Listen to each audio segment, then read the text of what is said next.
তোরা এইখানে আবার ঢুকলি কেন? দুয়ারে আসছিস কেন? কি করছিস? তোরা কি চাইতেছিস?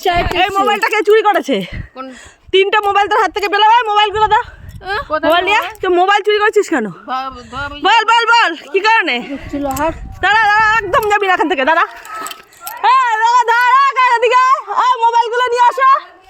মোবাইলগুলো চুরি করেছে, যেটা নিয়ে মোবাইলটা নিয়ে যে মোবাইলটা চুরি করেছে।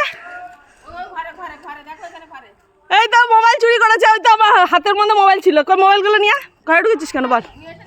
চল এবার তোদের পুলিশে দেবো। গেটটা খুলে ঘরে গেছি, ও আস্তে করে গেট খুলেছে। এত আমি তো শুধু মনে ঠাকুরকে ডাকছি যে ওকে গাড়ি নিয়ে গিয়ে খুঁজবো। মোবাইলগুলো চুরি করেছে। ওই গিয়ে থেকে মোবাইলগুলো ধর। মোবাইলটা হাত থেকে জাস্ট রাখলাম। হ্যাঁ ওইটা নিয়ে ফোন ধর। ও আবার ঢুকেছে। আমি তো জানতাম ও এটা করবে, যে আমি ওটাই ভেবেছিলাম যে ও আবার এদিক দিয়ে আসবে। ওটা দিয়ে এসেছে, আবার এদিক দিয়ে এসেছে।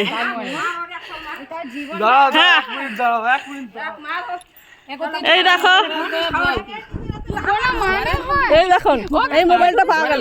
আমার ঘর থেকে এই মোবাইলটা চুরি করেছে। এবার দেখো। হ্যাঁ কি ব্যাপার? এই না চোর না, কে নিয়েছিল? হ্যাঁ কে নিয়েছে? ওরা। ও বলছে কে নিয়েছে? দাঁড়া, কি সত্যি কথা তুই একদম কথা